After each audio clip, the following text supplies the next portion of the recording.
I'm in a vegetative state. But I got married to the daughter of the Liu family. All because I accidentally got her pregnant, when everyone thought I would cling to my wife's status. I left resolutely because of a birthday wish my daughter made. Chapter 1. I handed the divorce papers to Willow. She just glanced at me indifferently, like she was looking at a stranger. In 5 years of marriage, we never shared a bed since the wedding day. We slept separately and rarely even ate together. Despite this, she pretended to be a loving wife in public, showing off our supposed affection. I am a legal advisor at the Liu Group, while she is the heiress, Willow. In a novel, I would be the typical live-in son-in-law of a wealthy family. But our marriage wasn't due to a great debt the Liu family owed mine, nor because we were deeply in love, nor a parental agreement. It was merely an accident. Because of this, I endured the cold stares of my father-in-law and brother-in-law. They treated me with disdain both at home and at work, acting as if I was a dog they didn't need to feed. But I tolerated it until today because of that accident. Willow's eyes were cold and distant. She said blandly, "George, do you think I would never divorce you? Talking about personal matters during work hours, that's an $1,800 fine." She was certain I wasn't genuinely seeking a divorce but merely pressuring her. Her distant gaze reminded me of that afternoon long ago. 3 months into my job, my boss targeted me several times because I unknowingly took a position he wanted for his candidate. He berated me for my writing style differences. Frustrated,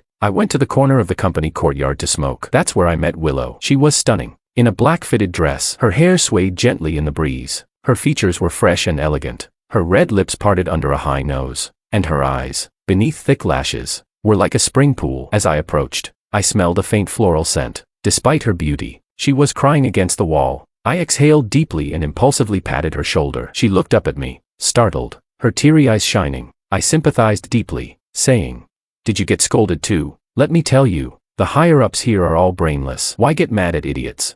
She frowned and asked, "Are they all like this?"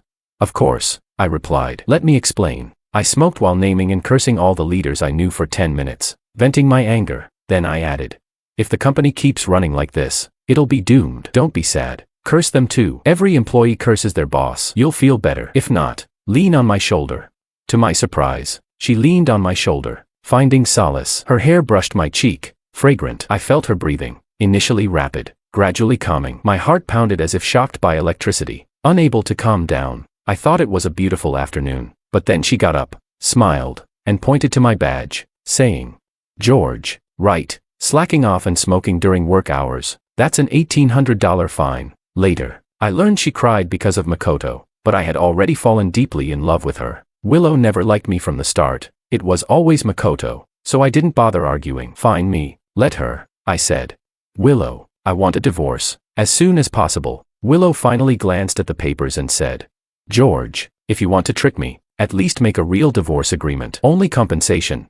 Willow didn't know the amount matched what her father once offered to make me leave her, but I stayed, because I am a transmigrator completing missions to wake up from a vegetative state. After meeting her, the system told me the mission, marry Willow and have a child. No matter how hard I tried, I couldn't warm her heart. We have no future. This money is a belated compensation. I don't want to argue. The $50 million in the agreement is a negotiable amount for the Liu family and a fortune for me. Enough for a luxurious life. Willow stood up, looking at me disdainfully in her expensive designer chiffon dress, and sneered.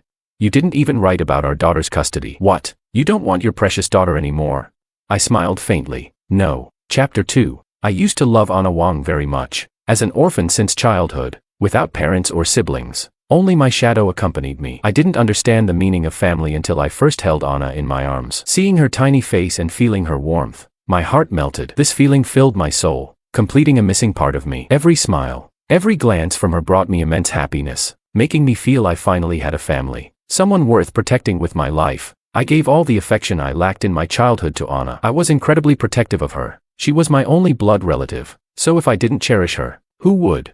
But Willow had no feelings for Anna. Since Anna was an unexpected pregnancy, so Willow's contempt for me also transferred to Anna. When the doctor placed Anna beside her after birth, she merely glanced and turned away, saying, "She looks like George." Then she left Anna for me to take care of. Her mother didn't love her, so I played both father and mother. People say daughters are like little jackets to their fathers. I never received familial love and wouldn't let my daughter miss out either. For 5 years, I poured all my patience and love into every stage of her growth. Strangely, Anna adored Willow. She had a talent for languages. At just 3, she coldly said to me, "Mom doesn't spend time with me because it's your fault, Dad." I took it as childish talk. At 4, She met Makoto, who had returned from abroad after his divorce. She told the nanny.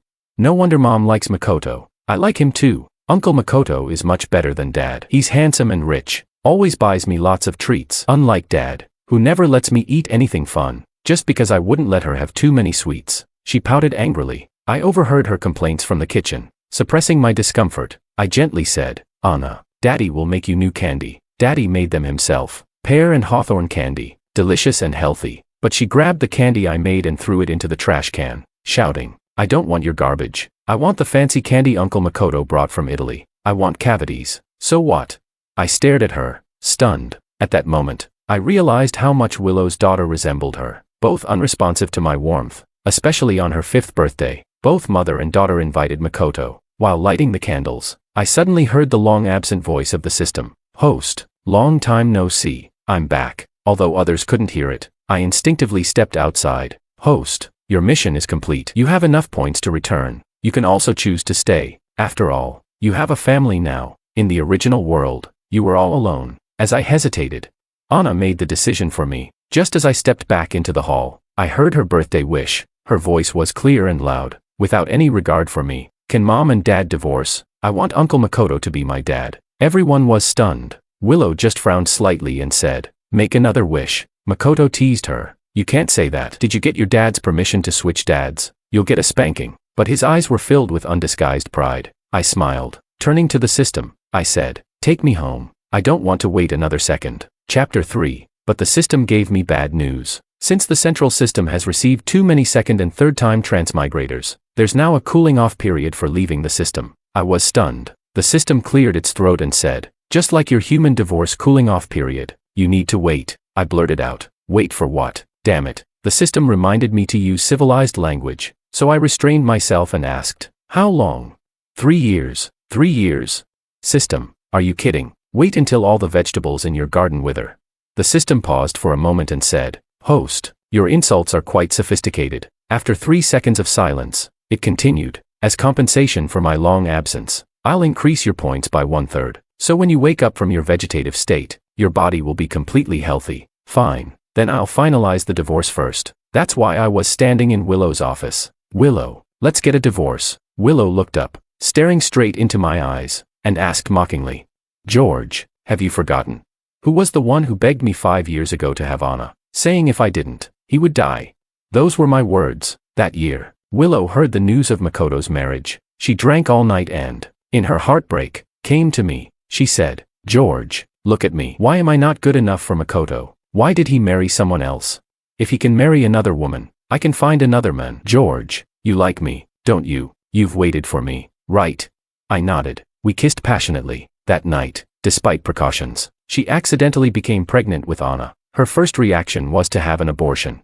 Because she didn't want a child to be a burden if Makoto came back for her. The child would be an obstacle between them. But then the system spoke. If you abort now, it means mission failure, and you know the consequences. Host, I begged Willow. Driven by the system and my own deep desires, I said, if the baby dies, so will I. I swear I'll take care of both of you for life. Without my plea, Anna would never have been born. Willow didn't care about me, didn't care about Anna. She only cared about one person, Makoto, who had lived with her in the orphanage and saved her. Willow always wanted to marry just one person, Makoto. The day her biological father took her from the orphanage, she cried and begged Makoto to wait for her to marry him. So, she always held on to her feelings for Makoto. However, the next news she got about him was his marriage. Much later, I learned that Willow agreed to my proposal and decided to keep the child not because she believed my words, but because of something Makoto said. He told her, Willow, why do you think you deserve me to wait for you forever?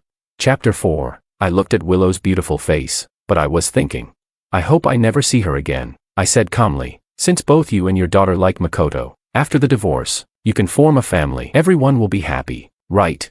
Willow smiled at me, but I could see the disdain and arrogance beneath her smile. She said, George, aren't you hypocritical? Do you think this will make me beg you? You really disgust me. Also, the child is mine. You tricked me into having her. From the moment you tried to threaten me with divorce, you completely lost your right to be a father. So, if you want me to sign the divorce papers, it's simple. You must promise never to come near my daughter again, never to see her. In the past, this would have been a fatal blow to me, because love makes one vulnerable. After all, she is my only relative, my only daughter. But now, I don't care about anyone, so I have no vulnerabilities. Under her contemptuous gaze, I replied calmly, fine. She was taken aback, her eyes darkening. She grabbed a pen and quickly signed the agreement. Then she threw a copy at me. I picked it up and turned to leave. Willow bit her lip and said, George, take your lies and get far away. Never come back. I said, fine. My emotions were frighteningly steady, but then I paused and smiled, asking her, we haven't received the divorce certificate yet, and you haven't paid the compensation. I won't leave. Please pay in advance. Thank you. Willow's face turned red. Reluctantly, she signed a check. Chapter 5. Watching George leave the office without looking back. Willow felt an inexplicable panic. Just then, Secretary Chen walked in with some documents. She had been with Willow for many years, both a subordinate and a close friend. She said, Willow, is George asking for a divorce? Willow nodded without replying. Taking the documents somewhat despondently, the secretary smiled and said, it's just a quarrel. George won't really divorce. George loves you and the child so much. How could he bear to leave you? Willow frowned slightly and said, whether he leaves or not, he has no right to show me attitude. Everything he has is because of the Liu family. If he really wants a divorce, I'll make Anna change her surname to Liu. Secretary Chen smiled, put down the documents, and left. The office suddenly became eerily quiet. For some reason, she kept recalling George's departing figure, which felt unfamiliar. It wasn't the George she remembered. She inexplicably recalled that night. For the first time under him, Willow felt nervous and scared, her eyes red, her voice trembling. George had said things she didn't understand. He said, Willow, I'm not just here to conquer you. I genuinely like you. Otherwise, I wouldn't be doing this with you. Willow, I'll stay here. Treat you well. Please treat me well too. Okay. Though she didn't understand, she inexplicably felt at ease. No longer scared, she intertwined her fingers with his and kissed him. Over the years, George was always gentle and considerate. The only thing that disgusted her was forcing her to keep the child, ruining her future with Makoto. He absurdly said, if the child is gone, the mission will fail, and I won't exist. She had to retaliate against him. So, for 5 years, she never showed him a good face. After all, he was homeless and would stay with her till death. His wish echoed in her ears again. Willow, I want a cute child. The 3 of us living in a cozy home. Okay. No, she never wanted a family. She never had one since childhood. Her father only found her to use her as a pawn in marriage alliances. Unable to marry Makoto, she married a low-level employee, but she would never follow her father's arrangements. The day George asked for a divorce, she couldn't stay at the office and went home early. Where is George? The nanny whispered. Sir moved out this afternoon. Willow felt even more panicked inside but didn't show it. She just sneered. He's quite convincing. Then she walked into her bedroom, ignoring everything else. Chapter 6. After getting the divorce agreement, I returned home. I packed a few things and was ready to leave. Anna was sitting in the living room, playing on her tablet, with a candy in her mouth. Colorful wrappers were scattered all over the floor. She glanced at me and said flatly, Mom allows me to eat these. Uncle Makoto gave them to me, so mind your own business. I smiled. I won't mind at all. You can eat 100 if you like. I squatted down and pinched her cheek. If you get cavities, it's your problem, not mine. Anna, I'm leaving. Where to?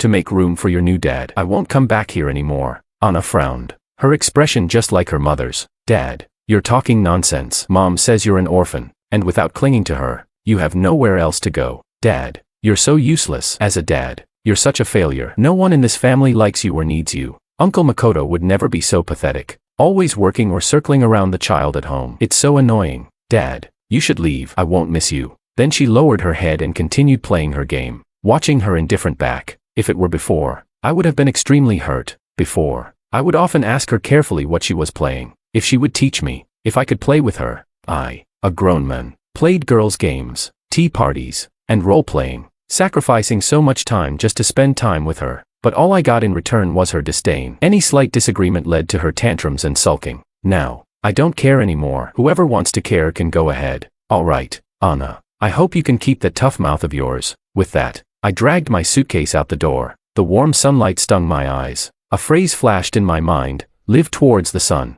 Chapter 7. Since I only had to wait 3 years, I quit my job, took the compensation, and settled down, renting an apartment in a nice community. No need to buy. I couldn't take it with me after 3 years anyway. The community was beautiful, and from my window, I could see the sea, but I could also see people walking into the sea. A little boy, alone, slowly approached the waves. Instinctively, I ran downstairs in my slippers, crossed a road and a green belt to the beach. I picked up the little guy. Where are your parents?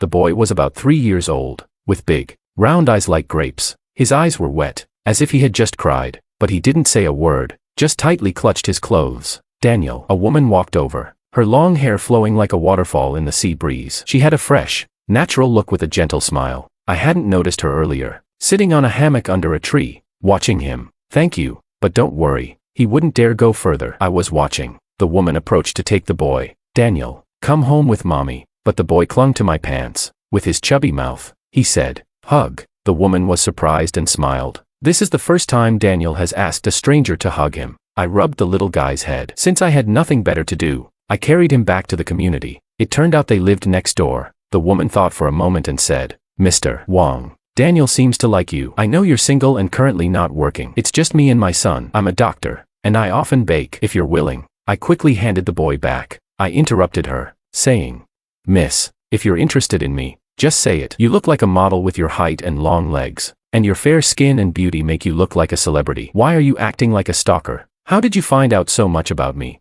She looked stunned and said, Mr. Wong, I wanted to ask if you could help look after Daniel for a while. I just fired his nanny for mistreating him, and I need someone to watch him until I find a new nanny. I saw how you cared for children, so I thought I'd ask. I can make you some treats in return. I was speechless. What a misunderstanding. But then I thought again and asked, how did you find out so much about me? She said, well, I know your information because I'm your landlord. After confirming her identity, it was true. I felt so embarrassed, but I'm someone who can admit mistakes and adapt. So I said, Miss Landlord, I apologize for being creepy. Okay. Chapter 8. Regarding her request, I considered it for a moment and planned to refuse. After all, taking care of children is troublesome. I used to take care of Anna because I was her biological father. I wanted to make up for my own unfulfilled experiences, filling the void in my heart by taking care of her. But now, taking care of another child is something I cannot do. Kids at this age love to run around, and I can't afford to take responsibility if something happens. However, in the next second, she said, you can name your price. So I said, sure, sister, when do I start? There was no helping it. The child's pitiful eyes were too hard to refuse, and I couldn't bear to turn down such a lonely mother and son. Unlike my daughter, he was very quiet and didn't talk much. I took care of him with the same dedication and effort as I did my daughter, so he often sat obediently on his little stool, watching me play video games. Every time I won, he clapped his little hands and praised me. He said, Brother Wong is amazing. Brother Wong is the best. Brother Wong dominates the game. Sarah looked on speechlessly. I explained to her that I had him call me Brother Wong because it's better to be friends with kids, not enemies. Daniel chimed in. Brother Wong is my best friend. Mom, don't worry. I'll take care of him. You go to work. Sometimes, while playing, I would zone out for a moment. Anna never did this. She always complained. Dad, this is boring. Draw me a picture. Dad, your drawing is ugly. I don't like it. This isn't what I wanted. Then she tore up the little hamster I had spent half an hour drawing for her. Daniel, on the other hand, was a much easier child to get along with. The only strange thing about him was that he often called out for his parents in his sleep. He woke up with his eyes wet. Every time I would wipe away his tears, he would look at me, embarrassed, and say, Mom always says boys shouldn't cry. Am I being silly? And I would tell him, everyone gets sad, and when you're sad, you cry. If happiness doesn't distinguish between genders, neither does crying. After saying that, I would give him a pear and hawthorn lollipop I made. He would put it in his mouth, and his eyes would squint into crescent moons with satisfaction. He would give me a fruity kiss. When his mom Sarah came home from work, he would show off.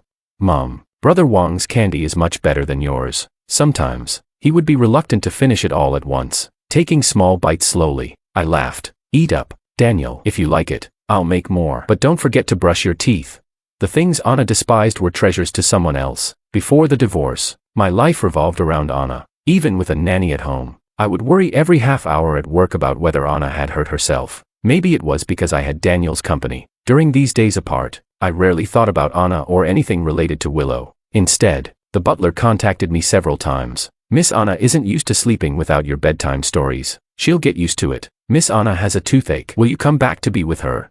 No, I'm not a dentist. Chapter 9. A few days later, I unexpectedly ran into Anna. Sarah went out of town for a conference and asked me to pick up and drop off Daniel for a few days. But I overlooked the fact that Daniel's new kindergarten was the same as Anna's. I carried Daniel out of the car and just dropped him off. Then I ran into Anna. Willow, with a cold expression, was still sitting in the car. Anna opened her mouth, wanting to call out Dad, but the words stuck in her throat. Even though we were divorced, she was still my daughter, a familiar face, so I greeted her, "Hey, Anna," but she didn't respond, running into the classroom like an angry pufferfish. The woman in the car, my ex-wife Willow, was also a familiar face, but I had no intention of greeting her. Unexpectedly, she spoke first. "George, didn't you firmly agree not to see Anna anymore? It's only been a few days, and you can't hold back." I laughed angrily and said, "Are you crazy? Does your family own this kindergarten? You can come, but I can't. As if I wanted to see you. Why don't you just transfer her to another school tomorrow?" I couldn't be bothered with her. Willow scoffed behind me. "George, keep pretending." Chapter 10. George had been away for over a month. Willow didn't understand. Such an ordinary man, a substitute, someone dispensable. Why did the house feel so empty without him? Anna often cried. She clung to the housekeeper, asking, "When will Dad come home?" She couldn't quite figure out her feelings for Anna. Maybe it was because she was abandoned by a garbage dump as a child. So, she didn't know how to be a mother to a child. "Stop crying. You look ugly when you cry." Anna hiccuped through her tears. "Mom, can you tell me a bedtime story?" "No, you don't have to sleep if you don't want to." Anna was taken aback. In the end, Willow sat by Anna's little bed and told her a story. The more Willow read, the more frustrated she felt. She should be getting her beauty sleep. Why was she sitting here reading a children's book?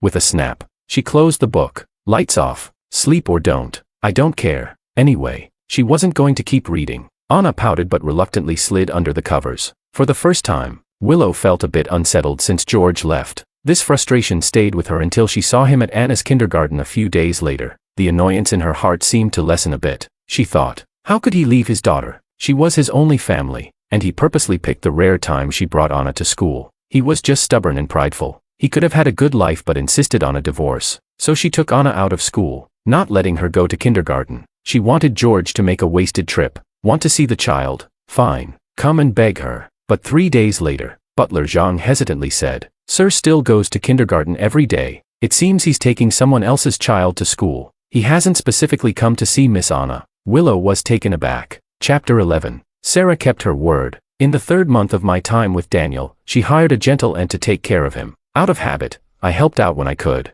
because having someone praising you while playing games was just too pleasant. Sarah often cooked for me. Maybe it was a habit from her profession as a doctor. She would debone fish before cooking it or remove bones from meat before boiling it, but it tasted quite good, though I always felt a bit weird eating it. After dinner, Daniel would habitually play with magnetic blocks on the small table in the living room. We sat on the sofa and chatted. There was an inexplicable peacefulness to it. I couldn't help but ask. Daniel often calls out for his parents in his sleep. Did you do something to upset him, making him cry in his dreams? Sarah said softly. Daniel's parents passed away in an accident last year. Daniel needs time to adjust. I was stunned. Then who are you? A human trafficker? Sarah couldn't help but laugh. What are you thinking? I'm his biological aunt. After my brother passed away, I adopted him and raised him as my son. To avoid people's strange looks outside, I patted her. You're really kind. Sarah suddenly leaned in close. Her legs almost pressed against my hand. I instinctively withdrew my hand, but when I looked up, I met her bright, almond-shaped eyes, which made my heart race. I could even smell her faint fragrance. She said, "George, do you think a single mom like me can find a man who likes her?" "Of course, you can. You're beautiful, gentle, and kind-hearted. Do you like me?" Me. I was speechless. The conversation had shifted too quickly. I instinctively said, "Why not?" Sarah shook her head. "Men shouldn't say they can't." I sighed and continued. "In 3 years, I have to go back home." Sarah's smile faded. She looked a bit forlorn. "George, can't you forget your ex-wife?" I laughed. "How could I? She's getting married." Sarah's eyelashes fluttered, and her eyes brightened. Her voice was filled with unconcealed excitement. "Really? Should I send her a big gift to congratulate her on her wedding?" I was taken aback. "Sarah, why are you so excited about my ex-wife getting married? You're acting like it's your ex-husband getting married." Chapter 12. Nearly half a year had passed. There was no sign of George softening up. He seemed to have left decisively and cleanly, as if he had disappeared from her world. At first, Willow didn't care much, and she didn't think about George often, although Anna often stared blankly at the wooden dolls George made. But the nannies took good care of her, so she thought she really didn't like that man at all. But Makoto's hint made her inexplicably anxious. He said, "Willow, if you were to choose a ring, would you like a pink diamond?" Rumors spread that Willow was going to marry Makoto. She couldn't help but think, did George hear about it? Would George misunderstand and never come back? Actually, Makoto was someone she had liked for a long time in her memories. Maybe childhood memories were deeply ingrained. Back then, she had just arrived at the orphanage. Thin and weak, she looked like a little kitten ready to be bullied, and she was often bullied by the kids there. One day, she was beaten badly. Makoto called the headmaster, and a group of kids scattered. Makoto handed her a piece of fruit candy with a smile. Here, it's very sweet. Yes, it was very sweet. The sweetest candy she had ever had as a child. She never doubted that Makoto was the person she loved the most, but a corner of her heart was subtly dissenting. For instance, she was inexplicably driven to visit George's place unexpectedly. She watched George, a pretty woman, and a lively little boy walk into the community with smiles. She recognized the woman, surprised, but she still held onto a sliver of hope, refusing to think about what might be happening. So, when George came out alone, she stopped him, smiling and teasing. "Husband, why haven't you come home for so long? Are you secretly keeping a woman outside?" Saying this, she reached out to hold George's arm. George was stunned, instinctively pushed her hand away, frowned, and said nothing. Shouldn't he be happy she came? Why didn't he take the chance she gave? Seeing his silence, Willow felt inexplicably wronged. "George, if I were really done with you, I wouldn't have come back. If you still want Anna, come back yourself. Otherwise, if I accept Makoto's proposal, you won't have another chance." George's expression was as calm as when he asked for a divorce in her office half a year ago. "Congratulations, Miss Liu. Thank you, Miss Liu, for going out of your way to personally invite me to the wedding." Willow felt a strange pain in her heart. A fire of anger instantly ignited. Her face turned red, and she said without thinking, "George, do you think you've struck gold?" Chapter 13. I was taken aback. "What do you mean?" Willow sneered. "The young lady of the South City Yu family, Sarah Yu." When she mentioned it, I remembered that the Yu family had often caused trouble for the Liu family, using their political background to create issues. Half of the disputes our legal department handled were due to Yu's machinations. She continued, "Sarah may appear to be a small doctor, but she is actually the daughter of the Yu family. Do you think she would marry a divorced man like you?" I frowned. "So what if I'm divorced? Aren't you divorced too? Isn't your dear brother Makoto also divorced? Does that stop you from chasing after him?" "Willow, I know how your family has always viewed me, but look at yourself, married and thinking about other men, divorced and seeking your ex-husband. Do you still fantasize that you're some pure maiden saving herself for her first love? Do you think you're a princess everyone has to adore, even after divorce? Do you think I should still be devoted to you?" "Willow, I need to ask you, do you think you've struck gold? Do you think Makoto is the light of your life? Go back and check. You might not even know what disease you've caught. You and Makoto are actually a perfect match." Willow's face turned beet red, her eyes glistening with unshed tears, and she bit her lip without speaking. I felt oddly satisfied. Ignoring her shock, I turned and left. Unexpectedly, I ran into Sarah, who had been eavesdropping for who knows how long. I cleared my throat. "I'm usually very nice. Not like this. Do you believe me?" Sarah nodded. "I believe you." As we walked, we inexplicably exchanged a knowing smile. I asked her, "Why are you smiling?" "George, you were quite impressive with your scolding." "Of course, I think you made a lot of sense." I had to admit, being praised by a beautiful woman, especially one interested in me, greatly satisfied my vanity. I quickened my pace. Sarah followed leisurely. "George, the most important thing is that my marriage is my choice, unrelated to the Yu family." "George, did you hear that?" Chapter 14. A week before Willow's wedding, Anna unexpectedly came to see me with the housekeeper's accompaniment. Anna was almost 8 years old. She had lost her baby fat and grown taller, looking more and more like Willow. "Hi, Anna." Her eyes were slightly red. "Dad." I took Anna upstairs. "Did your mother agree to you coming?" I knew that without Willow's permission, the housekeeper wouldn't dare to bring Anna here. Anna nodded. "Dad, do you completely not want me anymore?" I smiled. "Dad never didn't want you. It was always you who didn't want Dad. Then why don't you come home?" I sighed. "I divorced your mother, and divorce means not living together." Anna turned her head, looking down at the floor. "Can't you come back for me? How can you say you don't want me?" "Anna, why should I come back for you?"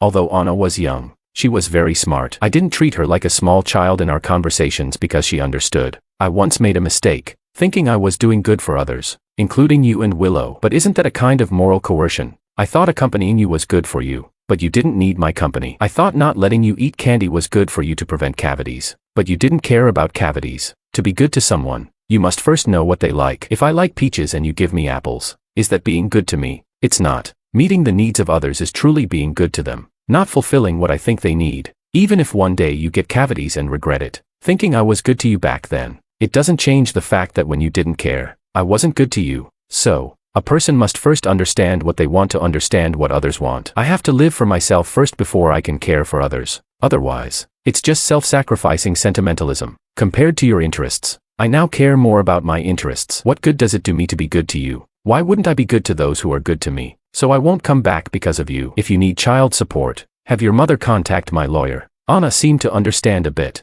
lowering her head in frustration and staying silent. A knock suddenly came at the door. When I opened it, a small shadow shot into my arms. Wong, I want some pear candy. Daniel saw Anna and blinked. Wong, is this beautiful girl your daughter?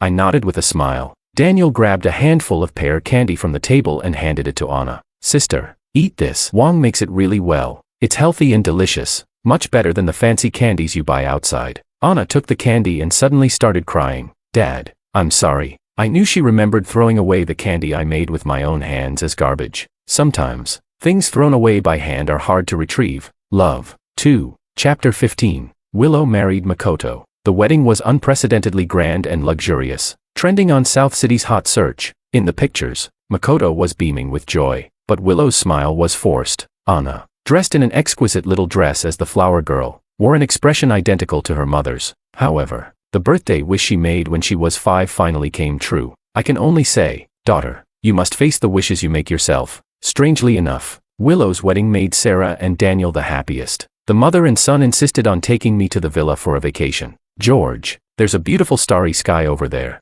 and we can set off fireworks. Daniel happily spun in circles. I love watching fireworks the most. Seeing Daniel gradually emerge from the shadow of losing his parents, becoming happier day by day, made me quite happy as well. Under the night sky, we ate hot pot and sliced watermelon. The stars in the sky were countless. Fireflies with their glowing tails flew around, and frogs croaked in the nearby pond. This was the kind of life I wanted. As Daniel handed me a slice of watermelon, he said, Brother Wong, your ex-wife got married. Are you sad?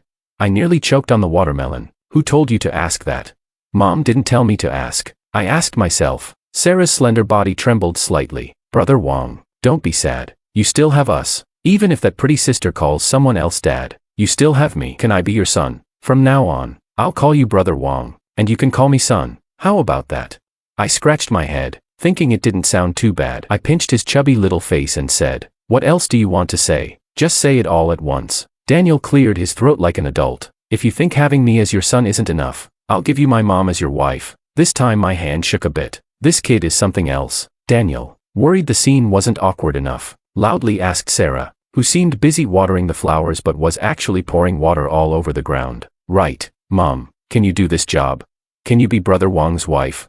Sarah softly replied with a but her ears turned slightly red. Then she looked up at the sky, at Daniel, at the trees and flowers, but didn't dare look at me. Daniel jumped up happily, running around Sarah and shouting, Mom, you're my sister-in-law now. I have a dad again. Chapter 16. Happy times always seem to have an accelerator. 3 years passed in a flash. To be honest, the 3 years after the divorce were quite enjoyable for me. The only regret I had was, why didn't I divorce Willow sooner? Host, on the 3rd of next month, at 1600 hours, the procedure will start. Stay, or leave. The system seemed surprised at my answer. Are you sure you want to leave? Chapter 17. Willow couldn't tell if she married Makoto because she liked him more or if it was to spite George. Married life was very plain. Nothing changed. Yet everything changed. She inexplicably developed a habit of going to bars and drinking until she didn't come home at night. A few glasses of strong liquor numbed her nerves and made her feel alive. Otherwise, when sober, she always felt the lingering presence of George's shadow at home. It's really strange. How can I still see George when I'm drunk? The voice was cold. Nothing like the gentle and considerate George. I'm Makoto. Of course, I'm not George. Willow, if you have George in your heart, why did you marry me? The alcohol gave her a splitting headache, making it impossible to think clearly about this question. Does she have George in her heart? No, right. She had always been indifferent to George, thinking he was dispensable. Did she? She vaguely remembered when Makoto got married abroad. She was only slightly sad and didn't repeatedly regret why she didn't pursue him abroad sooner. But after divorcing George, it was like cutting flesh with a dull knife, never feeling a bit of pain until now, where the pain was repeatedly tearing. She also wanted a warm little home. Before, she stubbornly thought she didn't need it. Makoto, do you want a divorce? The days of constant arguing and cursing were exhausting. He must be tired too. It turns out not loving someone is such an exhausting thing. Makoto gritted his teeth, his eyes bloodshot, and said, "Willow, you insisted on marrying me. I will never let you go even if I die. We'll just torture each other for the rest of our lives. No one should expect to have a good time." Makoto stormed out, slamming the door. Willow saw Anna across from the study, closing the door with a blank expression. Is this still a home?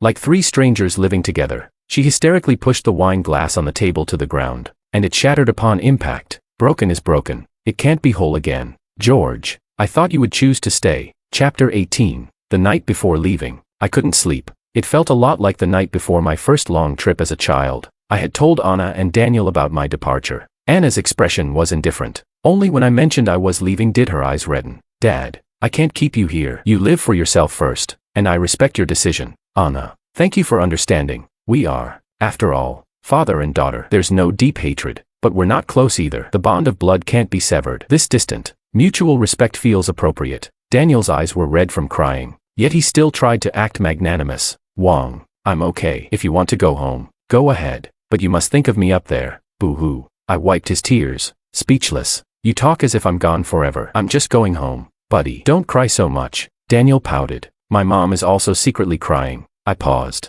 I hadn't seen her in over a week. I heard the hospital has been very busy, and she barely has time to sleep. I thought about it and decided to see her one last time. Chapter 19. I had never seen the hospital so chaotic. Blood splattered across the entire wall. A group of doctors and nurses rushed the patient towards the operating room. I glimpsed the patient lying down, wearing a white coat. My pupils constricted. Who was that patient? I couldn't get through, but someone told me. A middle-aged patient attacked a doctor and then jumped to his death. The doctor who was stabbed, Dr. Lin, is a person of integrity and highly skilled. It's really heartbreaking. My heart was racing. I had met Dr. Lin before. Sarah's colleague and good friend. A gentle and kind doctor. I heard a few accusing voices from some patients' family members. That Sarah is so cold-hearted. She didn't save Dr. Lin. She saved the murderer instead. Maybe she's jealous that Dr. Lin is more skilled. They didn't understand anything. Sarah isn't like that. I had no energy to argue with them. Anxiously waiting for the surgery results, the operating room doors opened. Two pieces of good news came out. Dr. Lin is saved. No life-threatening injuries. It's a medical miracle. The murderer was also saved by Sarah. I finally breathed a sigh of relief. Now I had the energy to address those ignorant family members. Do you think this is a free market, where you can buy and sell freedom? Is it up to the hospital to decide who saves whom? If the hospital refused to save the murderer, who would be responsible if he died? The hospital assigned a doctor to save him. Could the doctor refuse? If the murderer died because the doctor refused to save him,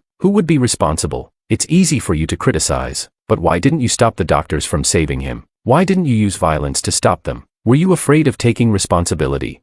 Those people turned red and stayed silent. I turned around and found Sarah eavesdropping again. She looked exhausted but smiled brightly. George, thank you for defending me. Otherwise, I would have been unjustly accused. In a secluded place, she quietly asked me, you came to see me to tell me that you're not leaving tomorrow, right?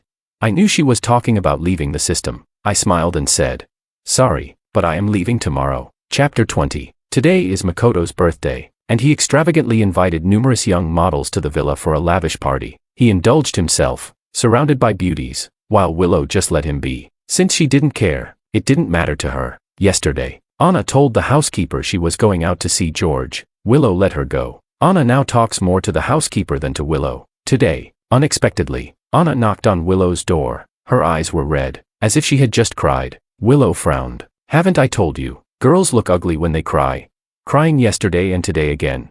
Anna's voice was low. Dad is leaving today, going back to his home and never coming back. After saying this, Anna left. Willow sat there for a long time before she regained her senses. Her heart was inexplicably flustered. She felt that George was serious, that his system was taking him back. Now, she even believed he had a system. Willow grabbed the car keys from the table and rushed downstairs. Just as she opened the door, Makoto was standing outside. He walked in and slammed the door shut. He slapped Willow hard. After the slap, he grabbed Willow's face and cursed.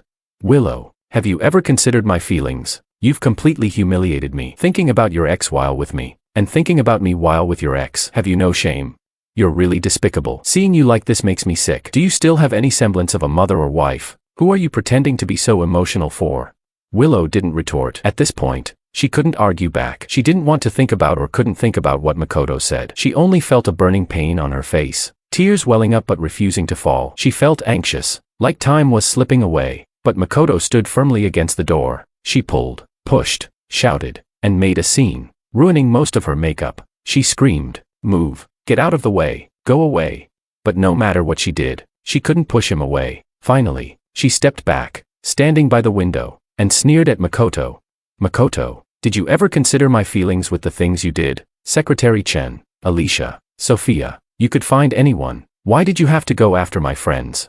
The next second, she pushed the window open and jumped out. There was no time left. If she didn't leave now, she felt she would go crazy. Ignoring the pain from the fall, she crawled to the car. She floored the gas pedal. Maybe this was her last hope. She hoped George could stay, but things didn't go as she wished. Speeding recklessly, she collided with an oncoming sports car at the corner. In the piercing crash, she completely lost control of the car. Her consciousness gradually faded. The airbag deployed. Blood dripped from her head. One leg was stuck under the seat, probably useless now. This was the first time Willow cried since the divorce. Cried like a child. She knew she had no more chances. No chance to keep George. Chapter 21. Today is the day I was supposed to leave, but I didn't leave. And no one knows. I finally found Sarah and her son. Under the setting sun, Sarah stood there like a jade statue, silently looking at the distant coastline. Her expression was lonely and sorrowful, and Daniel was using the little shovel I gave him to dig in the sand. While digging, he muttered to himself. I walked closer and chuckled at what I heard. "Crab,